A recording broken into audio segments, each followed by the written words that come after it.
Basic rules of integration को पहले समझते हैं, तब उसके प्रॉब्लम्स पे आते हैं। कल कुछ फार्मूले बताया था आपको बेसिक का, 18-20 फार्मूले थे।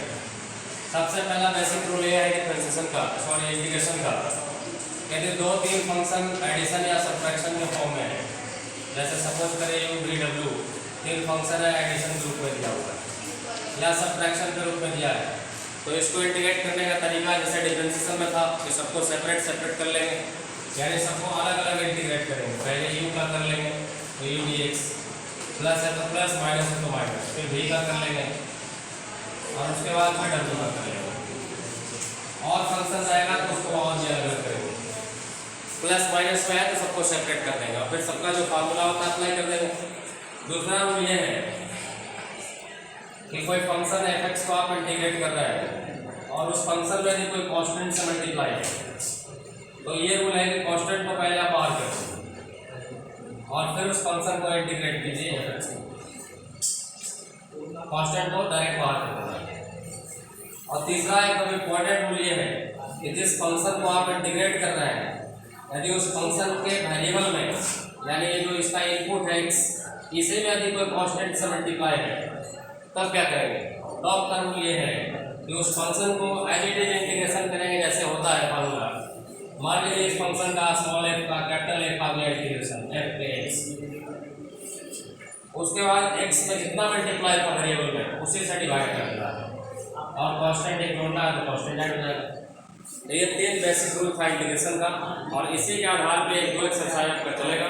कुछ एग्जाम्पल उधर मैं बताता हूँ आपको। पहला एक्सरसाइज एनसीईआरटी का 7.1 है, बातें करवाए रखा। इसमें पहला क्वेश्चन है integration sin 2x dx। Sine का इंटीग्रेशन क्या होगा? तो माइनस कॉस, एंगल में 2x है तो 2x रहेगा, लेकिन तीसरा मतलब अभी आप पढ़े कि x में जितना से मल्टीप्लाई होता है उतना ही डिवाइड होता है, तो 2 से डिवाइड कर दिया, प्लस में c कांस्टेंट जोड़ दिए। c क्यों जोड़ते हैं बताया था कल आपको। हो सकता है कुछ फंक्शन में जिसको डिफरेंशिएट करके ये लाया गया हो, उसमें कोई कांस्टेंट रहा हो, कांस्टेंट का डिफरेंशिएशन 0 हो जाता है, तो उसी को इक्विवेलेंट में x ही जोड़ देते हैं। सेकंड क्वेश्चन है इंटीग्रेशन cos 3x dx। तो cos का इंटीग्रेशन तो sin 3x हो गया और x में 3 से मल्टीप्लाई है तो 3 से डिवाइड कर दिए, प्लस c। थर्ड में था e to the power 2x dx। Exponential का वही हो जाता है e to the power 2x, लेकिन इसके भी देखिए पावर में x में मल्टीप्लाई है 2 से, तो यहाँ 2 से मल्टीप्लाई है इसलिए 2 से डिवाइड कर दिए, प्लस c। चौथा क्वेश्चन है ax + b का होल स्क्वायर dx। इसका इंटीग्रेशन क्या होगा? तो इसको थोड़ा देखते हैं हम लोग। ax + b का होल स्क्वायर dx ये चौथा नंबर क्वेश्चन था। इसको इंटीग्रेट करने का 2 तरीका है, या तो आप डायरेक्ट इंटीग्रेट कर लें या दूसरा है इसका होल स्क्वायर ब्रेक करके इंटीग्रेट करें। तो पहले हम होल स्क्वायर ब्रेक करके जो क्या है वो दिखाते हैं। a + b के होल स्क्वायर पे इसको तोड़ दिया, a² + ab + b²।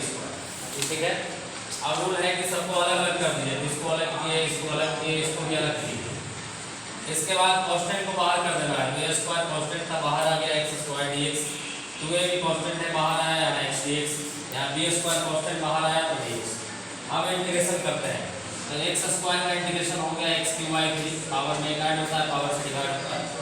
यहाँ x का पावर 1 है तो पावर में ऐड करेंगे x²/2 और यहाँ कुछ नहीं है इनटू में 1, तो dx का डायरेक्ट इंटीग्रेशन हो गया x यानी b²x और एक कांस्टेंट ऐड हो जाता है। ये 2 से 2 कैंसिल हो गया, जो बचा हुआ रिजल्ट आंसर होगा। दूसरा तरीका इसका ये था कि हम इसका होल स्क्वायर ना ब्रेक करें, तो डायरेक्ट इसको हम यदि x मान लें, ये x है तो x का पावर 2 हो गया, इस फॉर्म में इंटीग्रेट करें तो रूल ये है कि पावर में एक ऐड कीजिए, तो ऐड किया तो 3 हो गया, यानी x + b का होल पावर 3 और पावर से डिवाइड किए 3 और उसके बाद x में मल्टीप्लाई था a, तो रूल ये है तीसरा नंबर कि जो x से मल्टीपल में रहता है इंटरवल में उससे भी डिवाइड किया जाता है, तो 3 से a से भी डिवाइड कर दिया, प्लस में कांस्टेंट जोड़ दिया। क्लियर है?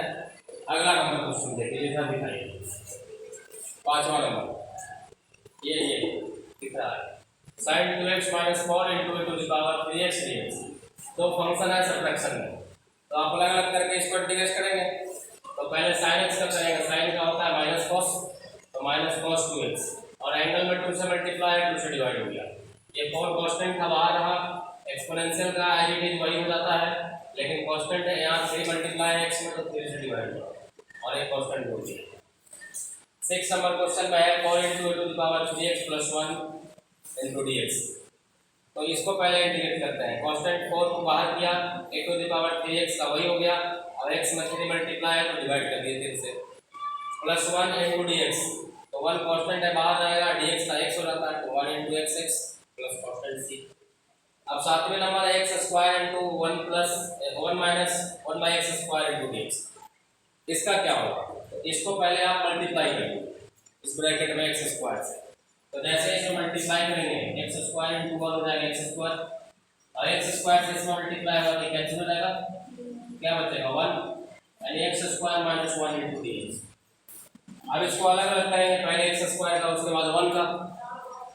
इधर मैं लिखता हूँ, जैसे x स्क्वायर यदि आप करते हैं तो क्या हो जाएगा x क्यूब बाई 3, और 1 का 1 के साथ कुछ नहीं है तो x, और एक कांस्टेंट जोड़ देना है c। तो यही इंटीग्रेशन हो गया।